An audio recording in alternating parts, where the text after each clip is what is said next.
자, 여러분들 반갑습니다. 이번 이야기는 시청자 동네 꼬마님을 전화 연결을 하도록 하겠습니다.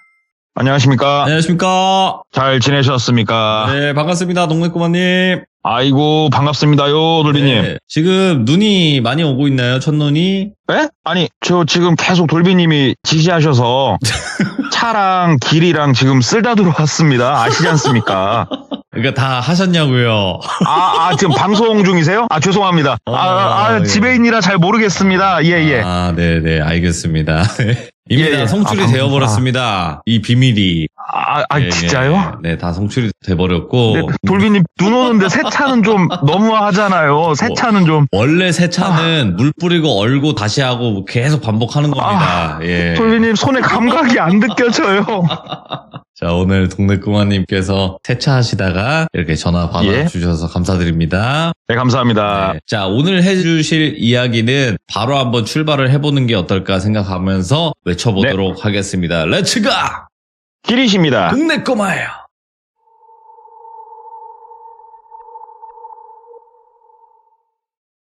오늘 이야기는 2년도 안 된 이야기입니다. 굉장히 따끈따끈한 이야기고요. 어떻게 보면은 지금도 이 사건으로 말미암아 당사자는 좀 고통을 받고 있는 좀 그런 이야기라 조심스러워요. 한번 말씀을 드려보자면 똘비라고 하는 50대 중반 정도 되는 남성이 있었는데 이 똘비 같은 경우에는 무난한 인생을 살고 있었어요. 그냥 가정을 잘 꾸렸고 아이들이 있고 회사를 잘 다니고 있었단 말이죠. 굳이 외형적으로 봤을 때 이 사람은 특이하다라고 느껴지는 거는 대학교를 졸업을 하고 처음으로 들어간 회사에서 일평생 일을 했다는 거. 이직이란 걸 해본 적 없이 한 회사를 꾸준히 그냥 다녔다는 거. 이 정도만 특이하다고 보여질까요? 그냥 외형적으로는 일반적인 사람입니다. 그런데 이러한 똘비에게도 걱정거리가 있었어요. 그게 뭐냐면 똘비는 아들이 둘이 있었습니다. 첫째 아들 같은 경우에는 20대 초반이었고요. 둘째 아들은 고등학생이었어요. 이때 당시에. 첫째 아들 같은 경우에는 애가 되게 착했어요. 어릴 적에는. 그런데 중학교 한 1, 2학년 때를 기점으로 친구를 잘못 만났는지 아니면 원래 그런 놈인지는 모르겠습니다만은 조금씩 아이가 어긋나가기 시작을 했대요. 그래가지고 친구들하고 싸움을 한다던가 아니면은 수업을 안 들어온다든가. 그래도 중학교 땐 그게 그렇게 안 심해가지고 어르고 달래서 고등학교를 진학을 시켜놨죠. 그랬더니만 이놈아가 고등학교 때부터는 흡연을 한다든지 아니면은 갑자기 같은 반 친구를 정말로 애를 반쯤 죽여놓는다든지 때려가지고 지가 맞고 올 때도 있고 본인이. 근데 이 녀석이 고등학교 때부터 술을 그렇게 먹기 시작을 한 거예요. 첫째가. 이랬던 녀석이 성인이 되니까 미치죠. 20살이 넘어가니까 고삐 풀린 망아지 마냥 온갖 짓을 다 하고 다니는데 경찰서를 몇 번을 갔나 모르겠고 그리고 그놈의 술. 이 녀석이 술을 너무 좋아해가지고 병원에 2번이나 입원을 시켰대요. 강제 입원. 알코올 중독으로. 그러니까 첫째 아들이 조금 그런 상태다 보니까 부모님은 속이 썩어 문드러지죠, 그냥. 그러면 둘째 아들은 어떻냐? 둘째 아들은 애는 착해요. 애는 착한데 공부에는 관심이 없어요, 이 녀석이. 집에 오면은 그냥 밤새도록 컴퓨터 게임만 해요. 그냥 핸드폰으로 게임했다, 컴퓨터로 게임했다. 그놈의 그 화면만 쳐다보고 살아요, 얘는. 그래가지고 열이 받아가지고 컴퓨터도 거실로 그냥 빼버렸어요, 아버지가. 그런데도 집에만 오면은 컴퓨터만 해요, 둘째는. 그러니까 외형적으로 봤을 때는 되게 평범하고 안정적인 직업을 가진 그러한 똘비였지만 속은 좀 썩어 문드러지고 있는 그러한 상황이었습니다. 오늘도 어김없이 똘비는 회사에서 일을 하고 있었어요. 참고로 그날이 토요일이었습니다. 토요일 날도 출근해가지고 할 일이 있어서 일을 하고 있었는데 갑자기 전화가 오는 거예요. 그래가지고 누군가 하고 봤더니 와이프더랍니다. 그래가지고 여보 하고 받으니까 와이프 목소리가 조금 떨리고 있더래요. 그래서 왜 그래 무슨 일 있어? 라고 물어보는데 이 수화기 너머로 들리는 소리가 있어요. 그러니까 무슨 상황인지 대충 알겠더래요. 무슨 소리가 들리고 있었냐? 어떤 남자가 술 가져다 주라고 술 사오라고 하면서 소리를 고래고래 지르고 있더래요. 첫째 아들놈. 이놈이 지금 또 말썽을 저지르고 있구나, 집에서. 또 감이 오더래요. 그래가지고 첫째 아이 이름을 철현이라고 할게요. 철현이가 또 지금 술 때문에 난동 피우고 있어? 그러니까는 와이프가 여보 오늘은 좀 심해. 이거 어떻게 하면 좋아? 미칠 것 같아. 술을 계속 사다 줄 수는 없잖아. 말을 해도 듣지도 않고 치료를 해도 되지도 않고 어떻게 하면 좋아? 당신이 와서 어떻게 좀 해봐. 나는 돌아버려 못할 것 같아 하면서 와이프가 쥐지를 치더래요. 이런 경우는 아빠가 가서 어느 정도 상황을 정리를 해야 돼요. 똘비가 나이도 있고 직급도 있고 이러다 보니까 뭐 크게 눈치 안 보고 집으로 갈 수 있었다고 해요. 그래서 회사에서 나 잠깐 나갔다 올게 얘기를 하고 집으로 왔어요. 와가지고 딱 보니까 그냥 집안 꼴이 가관이더래요. TV 앞에 바닥에 뭐 그 새우깡, 감자깡 막 이렇게 과자가 널브러져 있고 그 옆으로는 소주병이 한 5병 굴러다니고 있고 소리 고래고래 지르고 있고 술 사오라고. 그래가지고 똘비가 다가섰죠. 아들 안 그러기로 했잖아. 전에 병원 선생님하고도 약속했고 아빠하고도 약속했잖아. 이게 뭐 하는 짓이야 너. 얘기를 하니까 아들이 엄마가 약속을 안 지키잖아. 소주를 냉장고에 가득 쟁여놓기로 약속했잖아. 이게 뭐야 하고 막 소리를 지르는 거예요. 똘비가 여보 당신 그런 약속 한 적 있어? 그랬더니 와이프가 고개를 절레절레 저으면서 여보 내가 미쳤어? 집에다 술을 사다 놓게? 쟤 왜 저래? 하고 막 얘기를 하는 거예요. 그러니까 똘비가 너 이런 거 어디서 배웠어? 어디서 거짓말까지 해가면서 술 더 먹고 싶으면 네가 나가서 사가지고 오던지 나가서 처먹던지 야 이 새끼 집에서 엄마한테 이게 뭐한 짓이야? 하고 뭐라고 한 거예요.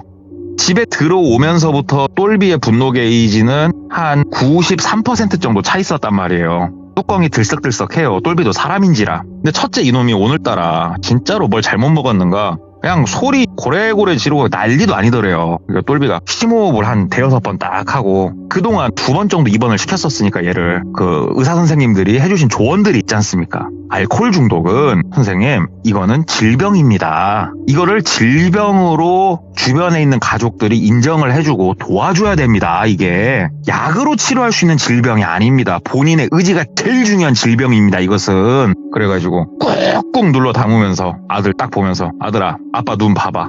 너 안 그러기로 했잖아. 마지막으로 병원 들어갈 때 너 그때 눈빛 바뀌었었잖아. 같이 이겨내보자고 네가 나한테 같이 도와달라고 그랬었잖아. 너 왜 그래? 그러니까 아들이 막 피식피식 웃으면서 믿을 걸 믿어 장난도 못 치냐. 술이나 먹자고. 약속 지켜 술 사오라고 하면서 그러고 있더래요. 그래서 오케이 일단 여보 물 한 잔만 좀 부탁해. 이 녀석 물 좀 먹이면서 얘기하자. 술이 너무 취했다. 물 좀 갖다 줘. 그러니까 와이프가 따뜻하게 꿀물을 타다 주더래요. 네. 꿀물을 앞에다 딱 놔주면서 자, 더 얘기를 해보자. 얘기를 쫑알쫑알 하는데 이거 뭐 벽 보면서 얘기하는 것 같더래요. 이제 막 분노를 참기가 힘들어요 지금 똘비가. 근데 갑자기 철현이가 엄마 시끄럽고 됐고 술 사오라고 하면서 그 주머니에서 1,000원짜리 한 항을 빼가지고 엄마 쪽으로 던지면서 사와 막 긁더래요. 똘비가 야 이 새끼 하고 소리를 지르니까 똘비 갑자기 에이씨 그러면서 엄마가 준 그 꿀물 잔 있잖아요. 컵 이걸 엄마 쪽으로 집어 던지더래요. 근데 이게 뭐 노렸는지 아니면은 던졌는데 우연찮게 맞았는지 모르겠으나 엄마 광대뼈에 그 컵이 맞은 거예요.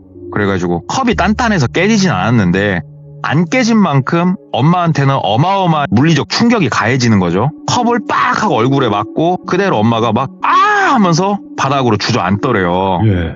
똘비가 그 모습을 보고 놀래서 벌떡 일어나서 딱 상황을 보는데 술 먹고 주정을 피고 있는 첫째 아들놈, 이놈이 던진 잔에 맞고 쓰러져 있는 와이프, 그리고 이 첫째 놈 뒤로 이 모든 사단이 나고 있는데도 단 한 번도 뒤를 쳐다보지 않고 모니터만 쳐다보면서 게임을 하고 있는 둘째 놈을 철민이라고 할게요. 진짜 이 집안꼴 가관이다 이거 하면서 이성의 끈이 딱 떨어지는 느낌이 나더래요. 와이프가 철썩 주워왔는데. 자, 참고로 똘비가 고등학교 1학년까지 엘리트 운동선수 출신이에요. 그때까지 엘리트 운동을 했습니다. 취미생활이 아니고. 종목은 얘기를 안 할게요. 다만 그라운드 스포츠예요. 그러니까는 뭐 예를 들자면 여러 가지 주짓수라든지 유도라든지 이런 거 있지 않습니까? 이러한 그라운드 투기 종목을 했던 사람이에요. 굉장히 딱 봐도 이 사람은 몸이 단단하고 뭐 힘이 세겠구나 라고 느껴지고, 또 아는 사람들은 아는 그거 있죠. 만두귀라고 그러죠. 만두귀. 귀가 좀 찌글찌글해요. 이 사람이.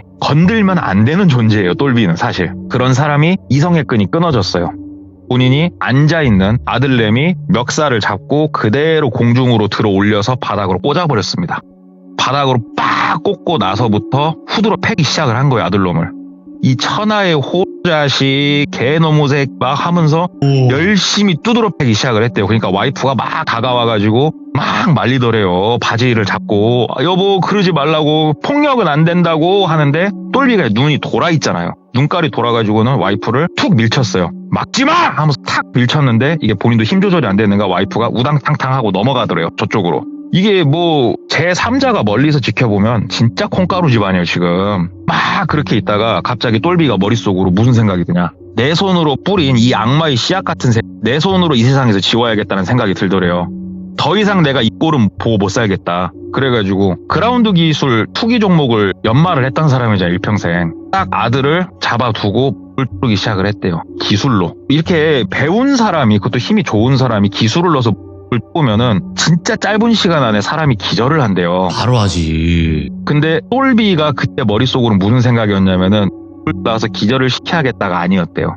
뼈를 부러뜨려야겠다 이 생각으로 쪼았대요. 힘을 뿌악 주는데 갑자기 하면서 앉아서 게임만 하던 아들놈이 자리에서 일어나더래요. 그러더니 딱 돌아서가지고 뚜벅뚜벅 다가오더니 아빠 팔목을 잡고 이렇게 흔들더래요. 힘 빼 아빠, 힘 빼 그러더래요 아들이. 근데 아들이 다가와서 본인 팔을 이렇게 딱 잡는데 똘비가 무슨 느낌이 들었냐면 머릿속에 빨간 안개가 가득 차 있었거든요 지금. 근데 그 빨갰던 그 안개가 좀 거치는 느낌이 나더래요 본인이. 그러면서 본인이 화들짝 놀랬대요. 아이고 내가 이게 뭐 하는 짓이냐 하면서 손을 탁 뿌리치고 손을 펴고 이제서야 주변을 둘러보는데 피떡이 돼 있는 첫째 아들, 아주 걱정스럽고 심오한 눈빛으로 나를 바라보고 있는 둘째 아들, 저 옆에 쓰러져 있는 와이프. 뭐야 내가 왜 이런 짓을 하고 있지? 내가 뭐 미친 건가? 내가 이성을 잃어도 이 정도는 아닌데 막 이러고 있었대요. 그러니까는 둘째 아들 철민이가 아빠 밖에 나가서 바깥 공기 쐬면서 얘기 좀 해요. 아빠 잠깐만 같이 나가주세요 그러더래요. 그래가지고 나가자. 그래 나가자 이놈아 하고 나갔답니다. 그랬더니 아들이 쇼핑백 같은 거 하나 들고 앞장서서 나가더래요. 그래서 졸졸졸 따라갔답니다. 아파트 후문을 나가면은 그 산책로 같은 게 좀 있대요 여기가. 거기에 이제 앉아서 쉴 수 있는 벤치가 있는데 거기에 벤치에 나란히 앉았대요. 이때까지 둘이 아무런 말이 없었고 아들이 아빠 형 그렇게 병원 다니고 때려서 될 문제가 지금 아니에요 그러더래요. 그래가지고 뭔 소리야? 그러니까는 저기 아빠 부탁 하나만 좀 드릴게요 그러더래요. 그래서 말을 해봐 그랬더니 저 아버지한테 오늘 이 이야기들을 좀 하고 난 이후에 형이 뭐 치료가 되든 아니면 뭐 어떤 일이 발생을 하든 모든 일이 끝나기 전까지는 저 따로 나가서 살 수 있게 도와주십시오 그러더래요. 그래서 야 이 새끼야 어른하고 말할 때는 앞뒤 자르지 말고 얘기해. 무슨 얘기를 할 건데? 그랬더니 그럼 아빠가 도와주실 거라 믿고 말할게요 그러더래요. 그래가지고 말해봐 그랬더니만 둘째 아들이 지금 고등학생이잖아요. 이 녀석이 초등학교 한 3학년 4학년 때 처음으로 이상한 걸 보기 시작을 했대요 본인이. 그러니까 소위 우리 시들무에서 이야기하는 영안이 트인 아이였어요. 근데 이게 본인 스스로가 몇 번 주변 사람들한테 이야기를 했었는데 바보, 거짓말쟁이 뭐 이런 취급을 본인이 받았던 거예요. 그래가지고 본인이 그냥 굳이 그걸 얘기를 안 하고 살고 있었대요. 어린 나이지만. 그러다가 형이 고등학교 1학년 때인가? 저녁에 형이 들어왔는데 형 뒤편에 그림자가 따라서 들어오더래요. 근데 그림자가 어떻게 따라 들어왔냐면은 검은색 사람 모양이 형 뒤통수에 형을 바라보는 모양으로 풀로 붙인 것처럼 딱 달라붙어서 그렇게 와 있더래요. 이게 너무 특이한 모습이었대요. 그래가지고 형 뒤에 뭐가 붙어있지라는 생각을 했대요. 형 모양을 따라서 뒤에 그대로 사람 모양 하나가 더 그림자가 붙어있는 거예요. 그래서 그런가 보다 이렇게 지냈는데 그때부터 형이 술을 먹기 시작을 하고 더 과격하게 이상하게 변하기 시작을 했다. 이거는 내가 분명히 알 수가 있다. 아들이 얘기를 하더래요. 그래서 더 얘기해보라고. 그러니까 그러다가 형이 고등학교 한 2학년 말 때쯤이었을 거다고 여느 때와 다름없이 봤는데 형 뒤에 그 그림자가 있었고 그 그림자가 형 몸에 더 파고든 상태였다. 그런데 처음으로 그 그림자 머리가 뒤로 이렇게 젖히더니 내 쪽을 바라보더라 얘기를 하더래요. 이 그림자는 형 뒤통수를 향해서 딱 달라붙어 있기 때문에 둘째 아들 철민이 입장에서는 얼굴이 보일 수가 없는 건데 이 그림자가 더 몸에 깊숙이 달라붙더니 머리를 뒤로 제끼고 쓱 돌려가지고 철민이를 바라본 거예요. 이때 너무 무서웠대요. 그림자다 보니까 정확한 눈, 코, 입은 보이지 않았으나 분명한 거는 웃고 있었다는 거예요. 그래가지고 뭐가 저렇게 재밌나 하면서도 되게 무서워가지고 가만히 이렇게 보고 있는데 그 그림자가 처음으로 이야기를 했고 철민이도 태어나서 처음으로 영적인 존재가 이야기하는 걸 그날 들었대요. 뭐라고 그 그림자가 이야기를 했냐면 다 죽을 거라고. 이들은 다 죽을 거다고. 근데 네가 하는 걸 봐서 살려줄 수도 있다고. 이 목소리가 엄청난 저음이 동굴 안에서 이야기하는 것처럼 웅웅 울리면서 그렇게 들렸대요 본인은. 너무 무서워가지고 가만히 있었대요. 가만히 있으니까 아무한테도 이야기하지 말라고. 아무한테도. 그러면서 씩 웃으면서 다시 형 쪽으로 고개를 돌리더니 그림자가 형 뒤통수에 푹 파묻히듯이 머리 반쯤이 들어가더래요. 너무 무서워서 본인이 이 어린 고등학생, 중학생, 이 어린 아이가 점집을 찾아다닌 거예요. 부모님한테 말을 할 수가 없었대요. 부모님한테는 이게. 그래가지고 어린애가 알아봤자 뭘 얼마나 알겠습니까? 그런데 다행히 어떠한 무속인 분이 이 아이를 불쌍하게 여기셨는지 몰라도 비법을 하나 알려주셨대요. 눈 마주치지 말라고. 형하고 눈 마주치지 말고 무슨 일 일어나도 그냥 신경 쓰지 말라고. 그냥 네가 지금 이 어린 네가 할 수 있는 건 그것밖에 없다고. 그렇게 얘기를 하더래요. 사실상 중학생이면요 되게 어려요. 우리 나이 먹고 돌이켜보면 내가 중학생일 때는 다 컸던 것 같아도 이 말을 고지고대로 듣고 부모님한테 말도 못하고 이 어린아이가 꾹꾹 참으면서 살았던 거예요. 근데 집에서 형하고 눈도 안 마주치고 이야기도 안 하고 그럴 수 있는 방법은 하나밖에 없었대요. 모니터만 쳐다보고 있었던 거예요. 그래서 미친 듯이 모니터만 쳐다보고 있었던 거예요. 얘가. 그리고 형이 나날이 낭폭해졌고 이 음주 이게 심해졌는데 똘비도 이 이야기를 들으면서 이거는 신기하네라고 느꼈던 건 뭐냐면은 그 주변을 소리를 지르고 물건을 어지를 때도 이 첫째 아들이 그 이상한 짓을 할 때도 철민이 둘째 아들 쪽은 안 어질렀어요. 이거 뭔가 특이하네. 크네? 이 녀석 말이 일리가 있네? 맞네? 이 생각이 들더래요. 그래서 뭘 어떻게 해야 되는데 그러니까는 일단은 아빠 좀 이상하게 들리실지 모르겠지만 굉장히 유명하고 용한 무당을 찾아가 보세요. 이거 병원에 입원해서 될 문제가 아니에요. 아빠 제가 봤을 땐 그래요. 그래가지고 알겠다고. 근데 너는 왜 나간다고냐고 그랬더니 그때 그림자가 분명히 그랬다고. 이 사실을 이야기하면 나부터 죽이겠다고 그랬다고. 아빠 나 무섭다고. 근데 집안을 가만히 이렇게 놔둘 순 없는 거 아니냐고. 망가져가는 걸. 아빠 나 나가 있겠다고. 무섭다고. 그 얘기를 듣는데 차마 어떻게 못 하겠더래요. 그래서 일단 알았다. 그리고 그 자리에서 여동생한테 전화를 했대요. 이 아이한테는 고모죠. 여동생이 졸업반 출신이에요. 이혼해가지고 혼자 살고 있었어요. 그래가지고 그 둘째 놈 철민이 있잖냐고. 철민이 좀 너한테 좀 맡길게.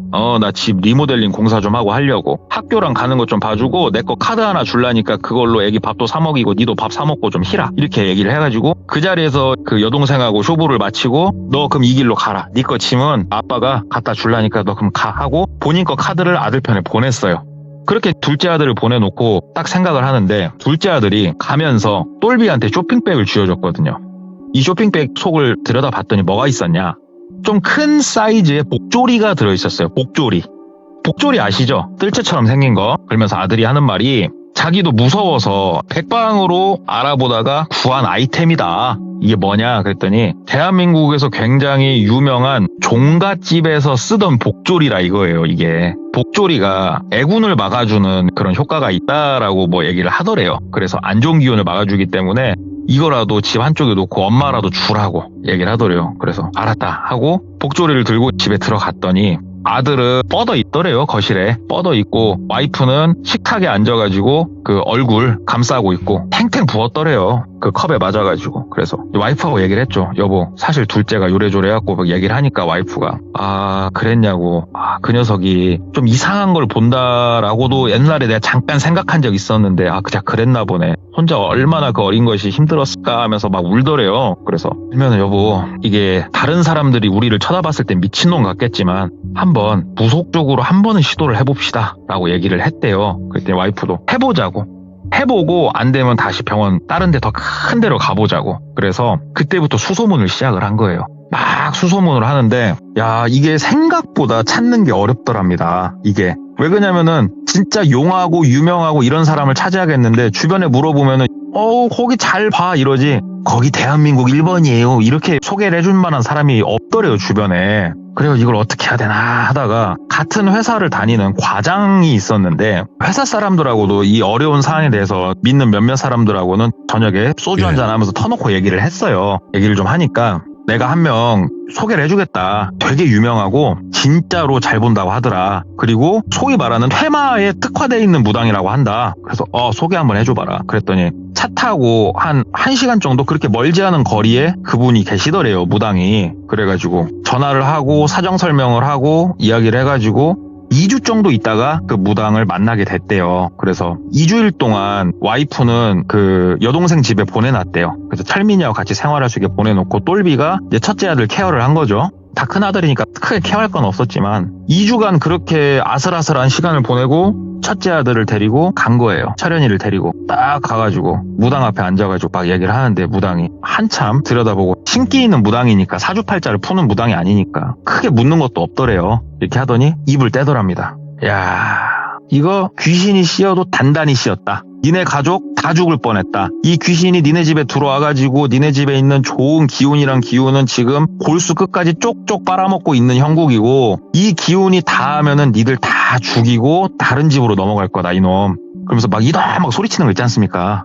그러면서 막 호통을 치는데 첫째 놈이 살짝 주눅이 들더래요 얘가. 근데 이놈이 그런 놈이 아니거든요. 자기가 뭐 의사 선생님이 됐건 누가 됐건 심지어 똘비 앞에서 주눅이 크게 안 드는 놈이에요. 이 똘비 같이 이렇게 기골이 있는 사람 앞에 근데 약간 주눅 든 게 보이더래요. 그래서 아 이거 신기하네 뭐가 있긴 있나 보네 생각을 하니까 구술을 해야 된다 이거죠 결국은. 그래서 2천만 원을 불렀답니다. 근데 똘비는 그때 그 생각을 했대요. 생각했던 것보단 싸다 라는 생각을 했대요. 본인이 막 여기저기서 얘기를 들을 때 막 억소리도 들었었고 그랬거든요. 근데 2천이면은 내가 생각했던 것보다는 크게 과하진 않은데 라는 생각을 했대요 똘비는.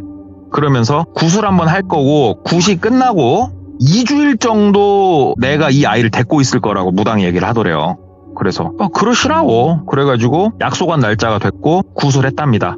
제가 뭐 얘기를 들어보니까 굿당에서 한 것 같더라고요. 그래서 굿당에서 구슬 신명나게 한 판을 때리고 나서 무당이 아들을 데리고 어디론가 갔대요. 그 어디론가가 어디냐면 이 점집을 가게 되면요. 그 별채가 있고 별채에서 주로 점사를 본대요. 그리고 담이 있고 안채로 들어가면은 주택인데 단층짜리 긴 주택이래요. 거기에서 사람들이 조금 울부짖는 소리도 나고 한대요 여기가. 그러니까 이 무당이 퇴마를 위해서 사람들을 한 2주 정도 데리고 있으면서 이 안채에 보관이라고 해야 될까요? 이렇게 넣어놓고서 무당이 아주 집중적으로 퇴마를 하는 거예요. 이런 시스템이 돼요. 그래서 이 무속인 집은 들어갈 때부터 안채에서 사람들이 막 울부짖는 소리도 나고 막 별 희한한 소리가 나는 대로 유명하답니다. 여기가. 아들을 거기다 넣어놓고 온 거죠. 막상 아들놈이 없으니까 저녁에 평화롭긴 하더래요. 술 먹고 들어와서 깽판 치는 놈도 없고 그래가지고 평화롭게 시간을 딱 보내고 아들이 나오기로 한 날이 됐어요. 퇴소날이죠. 퇴소. 데리러 갔죠. 그랬더니 아들이 좀 멀끔하니 괜찮더래요. 얼굴색도 원래 술을 때리고 다니니까 애가 낯빛이 좀 흑빛이고 그랬는데 얼굴 때깔도 조금 좋아지고 애가 눈빛도 좀 선해지고 괜찮더랍니다.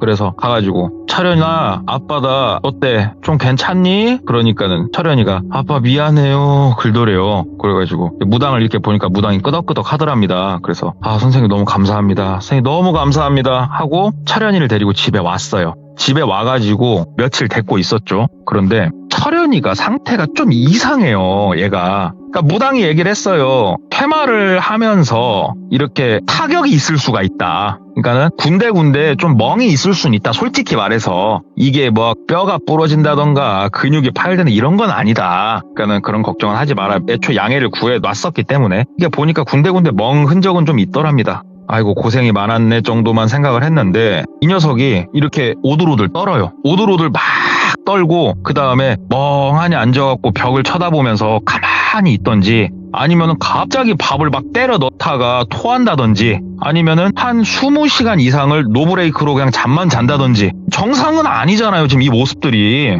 얘가 왜 이러지? 그래 무당한테 전화를 했대요. 그랬더니 아 그거 가만히 놔두시면 괜찮고 한 달에 한 번은 저를 좀 보셔야 된다고. 한 달에 한 번은 꼭 데리고 오셔야 된다고 얘기를 하더래요. 그래서 일단 알았다고 좀 경과를 지켜보자고 하면서 애를 데리고 있었는데 한 일주일도 안 됐을 때 와가지고 이 녀석이 저녁에 조용하길래 또 괜히 걱정되고 해가지고 이렇게 방을 쓱 들여다봤더니 언제 나가서 사왔나 모르겠는데 앉아서 소주를 또 까고 있더래요. 그렇게 데글라스 컵에다가 꿀떡꿀떡 먹고 있더랍니다. 근데 이 녀석이 먹는 이 꼬라지를 보니까 이건 사람 죽겠더래요. 이미 옆에 소주병이 한 7병이 둥글러 다니고 있었대요. 데글라스 컵으로 소주를 쉬지 않고 계속 마시는 거예요, 이놈이. 그리고 옆에는 아직 까지 않은 소주병이 한 10병이 넘게 쌓여있고 그래가지고 똘비가 막 가가지고 잔을 뺏었죠. 너 이 뭐 하는 거야? 그랬더니 술 먹고 싶다고요. 그러더래요. 근데 말투며 눈빛이며 이거 테마 받기 전으로 그냥 돌아갔더래요, 이놈이. 그래서 속으로 아이고 둘째 아들 철민이하고 와이프 아직 오지 말라고 한 게 잘했구나 내가 싶어가지고 너 뭐 술 생각 안 나고 그런다며 괜찮다며. 그러니까는 아빠 나 괜찮으니까 술 좀만 더 먹을게요. 나 안 취했어. 안 취했다고 그러면서 하는데 아무리 봐도 옛날로 돌아왔어요. 그래가지고 그날 밤에 또 술 때문에 아들하고 한바탕 씨름을 하고 다음날 좀 짜증이 나서 전화를 했죠, 무당한테. 보쇼, 내가 처음부터 큰 기대는 했던 건 아닌데 이게 뭐냐고. 그냥 돌아왔는데 거기서 2주 동안 그냥 술만 강제로 못 마시게 한 거냐고. 그러니까 무당이 그러더래요. 술을 마신다고요? 그러더래요. 그래서 똑같아요. 예전하고 똑같아요. 그러니까 아버님 아들 데리고 지금 당장 한번 와보실래요? 그러더래요. 그래가지고 또 혹시 나잖아요 사람이. 그래서 아들을 데리고 또 쪼르륵 갔대요. 가가지고 무당이 아들을 이렇게 쓱 보더니 이럴 수는 없는데 그러더래요. 와, 뭔 소린데요? 그러니까는 아닌데 아버님 이거는 불가능한데 저기 한 2-3일만 저한테 잠깐만 더 맡기실래요? 그러더래요. 그래서 해보라고 집에 데리고 와봐자 지금 골치만 아프니까 병원이나 알아봐야겠다 싶어가지고 맡겨놓고 나와가지고 병원을 좀 알아보고 있다가 한 3일 있다가 갔대요, 아들한테. 그땐 또 이놈이 고분고분해져 있더래요. 그러면서 무당이 한번 또 경과를 좀 지켜보시라고 괜찮다고 그래가지고 집에 데리고 왔고 또 한 일주일이 채 못 돼가지고 또 술판이 벌어졌고 무당한테 또 얘기를 했더니 무당이 진짜로 와 이럴 순 없다고 진짜 이럴 순 없다고 막 그렇게 얘기를 하더래요. 근데 됐고 당신은 됐고 나 병원이나 내야겠다 하면서 병원을 알아보고 있었는데 똘비도 혼자 회사 다니랴 아들 케어하랴 무당하고 싸우랴 병원 알아보고 시간이 없는 거예요 솔직히. 이때 또 회사가 바쁜 시즌이었대요. 그래가지고 일단은 병원을 당장 지금 얘가 오늘 내일 하고 그런 건 아니니까 병원을 알아보고 급하게 하진 않았는데 집에 들어왔더니 아들놈이 앉아가지고 달달달달달달 떨고 있더래요. 그래가지고 아들한테 너 왜 그래요? 그러니까 아들이 술도 안 먹고 있더래요 지금. 그래가지고 너 왜 그냐? 그러니까 아들이 아니다고 아빠 나 너무 춥고 나 왜 그런지 모르겠다고 막 애가 혼이 나가 있더랍니다. 그래서 병원을 데리고 가려고 하는데 아들이 병원이라고 그러면 애가 질색팔색해요. 강제 입원을 2번 당했었잖아요. 얘가 막 애명을 하더래요. 그래가지고 입을 덮어주고 좀 쉬어라 그러고 있는데 친구한테 전화가 온 거예요. 원래 집에 들렸다 옷 갈아입고 좀 나가려고 했었거든요. 친구가 야 나와 그래갖고 아니 됐고 야, 집으로 와라. 집에 와서 나랑 같이 네가 부탁한 서류 같이 한번 검토해보고 차 한 잔 마시자. 그래갖고 친구가 집으로 왔대요. 똘리가 회사 일을 하면서 서류 같은 걸 잘 봤거든요. 그래가지고 친구가 이번에 일 하나 한다고 해서 서류 좀 봐주려고 서류를 이렇게 쭉 같이 봐주고 하는데 이 친구는 본인이 어릴 적에 엘리트 운동을 할 때 같이 했던 친구예요. 그리고 본인은 고1 때 엘리트를 그만뒀고 이 친구는 엘리트를 쭉 생활을 하다가 나이 먹고 다 접고 사업을 하고 있는 상황이었거든요.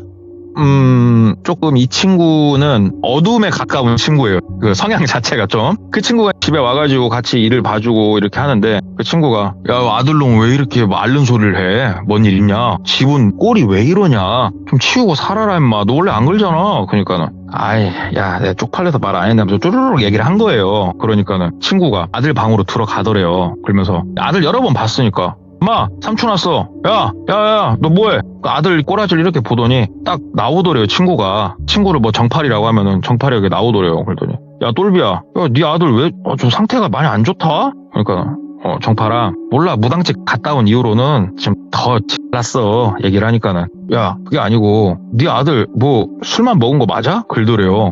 그래가지고 알코올 중독이라고 말했잖아. 그랬더니 야 이 새끼야 내가 술 먹고 정신 나간 놈 한두 놈 봐? 저건 술이 아니야 이 새끼야. 그러더래요. 그래가지고 무슨 소리야? 그러니까 야 저거는 나쁜 약 관련해가지고 금단 증상 왔을 때 딱 저 모양이라고 내가 몇 번 봤다고. 뭐라고? 야 이거 그럼 아들 데리고 가서 이거 검사해봐야겠다. 그랬더니 정팔이가 딱 똘비 팔목을 잡더래요. 그러면서 야 엄마 생각 잘해. 괜히 검사하다가 양성 뜨잖아. 네 아들 빨간 줄 그어진다. 그거 알아? 알고 해도 모르고 해도 줄 그어지는 게 그 나쁜 약이야 임마. 생각 잘해 이 새끼야. 그러더래요. 그 똘비 상식으로는 아니 전혀 모르는 상태에서 그런 게 어떻게 그게 범죄냐고. 그랬더니 웃기는 소리 하지 마. 당장 처벌은 안 받아도 저거 한 번 저렇게 되지 2번째는 자기 의지가 아니고 어떻게 흘러가다 절로 간다. 와 그러면 무조건 가중처벌이야. 너 생각 잘해. 이거 마냥 그냥 검사부터 할 게 아니다. 내 주변 여러 봤다. 글더래요. 그래서 야씨 그러면 저가 어디서 그런 걸 하냐고. 그러니까는 야 그 무당 어디 있냐? 무당 얘기를 딱 꺼내더래요. 그래가지고 야 어디 근방이다고 그랬더니 자세히 말해보라고. 그래가지고 쭉 얘기를 했대요. 그랬더니 그냥 거기 한번 가봐야겠다 글더래요. 그래서 야 네가 가서 뭐하게 그랬더니 내가 의심되는 게 있어가지고 만약에 그게 사실이면은 내가 반 죽여놔보려고. 알았으니까 내가 갔다 온다 하더니 이놈이 진짜 다음날 혼자 갔다 왔대요. 그러더니 전화가 왔대요. 정파리한테. 정파라 그러니까는 자동차 운전하는 그 소리더래요. 그러면서 야씨 진짜 저 미친 사이코 새끼들 대한민국에 많다 막 글더래요. 그래가지고 무슨 소린데 임마. 그러니까는 정파리가 몰래 담 넘어서 안채로 들어간 거예요. 그래가지고 빼꼼빼꼼 쳐다봤더니만은 애들이 상태가 다 좀 나쁜 약에 좀 취해 있더랍니다. 애들 상태가. 근데 애들이 하나같이 우리가 흔히 생각했을 때 나쁜 약에 취하면 어떻습니까? 사람이 기분이 좋고 막 이러고 있지 않습니까?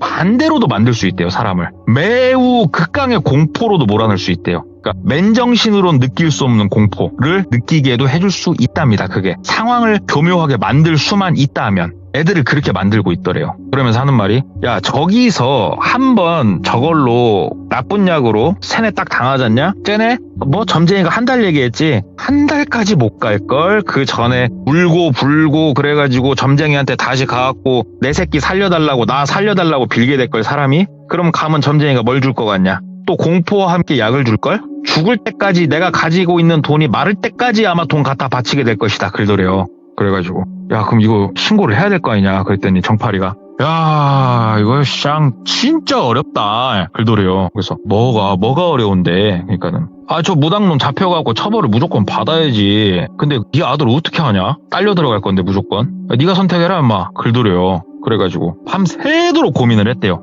밤새도록 똘비가 고민을 했는데 아들을 이제는 뭐 정신병원에 가서 현대의학의 힘을 빌려서 조금 더 고쳐보려고 마음은 먹었는데 만에 하나 아들이 일반 정상인이 된다고 가정을 했을 때 이렇게 뭔가 전과를 안고 사는 건 너무 싫더래요. 그렇다고 저거를 마냥 방치하자니 양심이 찔리고 돌아버릴 것 같더래요. 진짜 새벽 한 3시가 넘도록 그렇게 고민을 하고 있는데 그 늦은 시간에 정파리한테 전화가 오더래요. 정파라 그러니까는 이 시간까지 안 자고 전화 받는 거 보니까 너도 고민이 깊은가 보다 글더래요. 그래서 야 깊다 그랬더니 야 그냥 그러지 말고 그 한 장만 줘라 글더래요. 그래서 한 장? 얼마 얘기하는 거야 인마? 뭐 때문에? 그러니까 1,000,000원만 줘 1,000,000원만 글더래요. 그래서 1,000,000원? 1,000,000원 왜? 그러니까 개소리 말고 그냥 줘봐. 현찰로 뽑아서 놔 글더래요. 그래가지고 1,000,000원을 현찰로 준비를 했답니다. 현찰로 준비를 해가지고 정파리한테 줬대요. 주면서 얘기를 들어보니까 정파리가 그 얘기를 하더래요. 미치겠지. 신고도 못하겠고 그렇다고 안 하자니 미치겠고 아무튼 뭐 답이 안 나오지. 그래 그랬더니 그러면 그냥 갖다 들여 엎어버리면 돼. 나한테 맡겨. 그러더니 진짜로 며칠 안 있다가 정파리가 야 그 당집 가서 한번 봐봐라 그러더래요. 그래가지고 똘비가 당집 근처를 가봤더니만 쑥대밭이 돼 있더래요. 그리고 무당 없더래요. 그 자리에. 이놈이 뭔가 하긴 했구나 싶더랍니다. 그래가지고 야 정파리 네가 한 거냐 그랬더니 몰라. 나 모르겠고 아무튼 네 고민거리 하나 해결해 줬으니까 이제 아들부터 잘 케어해. 끊더래요. 그래서 정파리 말로는 알코올 중독에다가 나쁜 약까지 겹치면서 아들이 많이 망가졌지만 지금부터 치료를 받으면 괜찮을 거다. 그래서 아들을 한 번 더 현대의학의 힘을 빌려서 치료를 하게 했대요. 더 큰 병원으로 가서. 그럼에도 나아지질 않더랍니다. 이게 술 먹고 그게. 그리고 철민이 둘째 아들 한 번씩 둘째 아들한테 봐달라고 했대요. 예. 둘째 아들이 아직도 있다고. 그 그림자 뒤에 붙어 있다고. 그래가지고 얘기를 했대요. 진지하게. 막내 아들이지만 철민아 아빠는 솔직히 이제 모르겠다. 아빠가 알아본다고 알아봐서 용한 무당을 찾아갔는데 아들한테 그 뒷얘기는 다 못했대요. 이 어린아이한테. 그 무당도 효험이 없었고 이번에도 병원을 갔다 왔는데도 똑같고 근데 네 눈에는 또 귀신이 붙어있다고 그렇고 아빠가 어떻게 해야 될지 답을 못 내리겠다. 그러니까는 아들이 아빠 그러면 저랑 같이 가요 글더래요. 그래서 아들하고 같이 어떤 무속인을 만났답니다. 무속인을 만나가지고 그 무속인을 통해가지고 그렇게 큰 금액을 주진 않았대요. 500만 원 정도 줬답니다. 그래가지고 그 귀신 떼내는 그런 행위를 했대요. 그리고 둘째 아들도 안 보인다고. 그리고 실제로 첫째 아들도 정말 많이 좋아졌대요. 술을 안 찾더래요. 너무 신기했대요. 진짜 이건 너무 신기했는데 이렇게 해피엔딩으로 끝나는 줄 알았는데 갑자기 무당이 전화가 왔대요. 살려준. 그러니까는 좋은 무당이 전화가 와서 하는 말이 둘째 아들 살려야 된다고. 무슨 말이냐고. 둘째 아들 신받아야 된다고. 무조건 신받아야 된다고. 그게 또 무슨 말이냐 막 얘기를 하니까는 첫째 아들 뒤에 붙었던 귀신이 그냥 온 줄 아냐고. 둘째 아들 따라온 거라고 그거. 둘째 아들 옆에 있으려고. 둘째 아들 몸에 붙기에는 지금 영적 능력이 너무 세니까 첫째 뒤에 붙어가지고 니네 집을 말려 죽이고 있었던 거라고. 자, 떼긴 뗐다. 이거 근데 반복될 거다. 다른 놈이 또 붙을 거다. 이 집 누군가한테 붙을 거다. 둘째 아들 신받아야 된다. 그래서 지금까지도 고민하고 있습니다. 현재 네. 진행이구나. 예, 지금 그 얘기가 하나 있어서 끝이 좀 갑자기 끝나는 느낌이 없잖아 있는데 예. 그래서 둘째 아들은 지금 신내림을 아직 받지는 않았고요. 그렇다고 어떻게 해야 될지도 모르겠고 예. 그렇게 시간이 지금 흐르고 있는 중입니다. 야, 근데 고민될 수밖에 없는 상황이지 이건. 그러니까 실제로 음. 뭔가 과학적으로 설명되지 않는 뭔가를 경험한 집안인 건 맞아요. 네. 보니까. 그런데 내 아들이 그것 때문에 뭔가 뭐 다른 이유 때문에 신을 받아야 된다? 이거는 엄청나게 고민이 될 것 같아요. 이게 진짜 되게 간단하게 생각하면 되는 게 저희도 지금 부모잖아요. 그러면 예. 한번 대입을 시켜보면 막 안 될 것 같아요 그게. 안 되죠. 진짜 그러니까 선뜻 받아야지 이게 안 될 것 같은 느낌이죠. 그쵸. 또 그러다가 결국은 뭐 영적으로만 말씀을 드리자면 뭔 또 사달이 나고 그래서 끝끝내 어쩔 수 없이 받던가 또 이러한 코스를 밟게 되겠죠. 그럴 가능성이 좀 크겠죠. 그렇죠. 안 그럴 수도 있고요. 예. 섣불리 뭔가 말하기 참 그렇죠. 어렵네요. 쉽지 않죠. 왜냐면 또 이제 그 길을 가시는 분들이 계시니까 항상 무속의 길을 가시는 분들도 버티다 가는 거예요. 그리고 돌비님 이게요. 네. 이 이야기를 저 이분하고 그렇게 안 친해요. 네. 돌비님한테 제가 말씀드렸잖아요. 네. 그냥 얘기하면요. 이렇게 디테일하게 절대 얘기를 안 해줘요. 근데 나 동네 꼬마다. 나 돌비 채널에 나가는 동네 꼬마다. 네. 돌비 채널을 봐라. 그리고 내가 한 번쯤은 당신 이야기를 사람들한테 얘기를 하고 그 고민을 같이 나눠보고 싶다. 네, 그러면요. 생각보다 정말 디테일하게 들을 수 있거든요. 그러니까는 나름 제 호기심도 좀 충족을 하면서 같이 고민도 해볼 수 있고 저는 이래서 돌비 채널이 너무 좋아요. 저도 좋아요. 예. 아무튼. 너무 좋아. 네, 동네꼬마님 너무너무 오늘 이야기 감사드리고 또 많은 분들이 어떤 의견을 달아주실 것 같습니다. 댓글로 영상이 올라간다면. 그래서 예. 아마 그분도 참고를 할 수 있지 않을까? 그 여러 가지 의견 중에서 이렇게 생각을 네. 하고. 응원 좀 많이 해주시길 맞아요. 부탁드리겠습니다. 네, 응원도 좀 많이 부탁드리도록 할게요. 오늘 동네꼬마님 고생 많으셨습니다. 네, 감사합니다. 네. 많은 분들의 의견이 댓글로 남겨질 것 같고요. 근데 한번 생각을 저도 이렇게 입장 바꿔서 생각을 했을 때 정말 쉽지 않은 결정일 것 같습니다. 그래서 우리 귀족님들께서도 이야기를 다 들으셨으니까 여러분들의 의견을 댓글로 꼭 남겨주시길 바라겠습니다. 고맙습니다.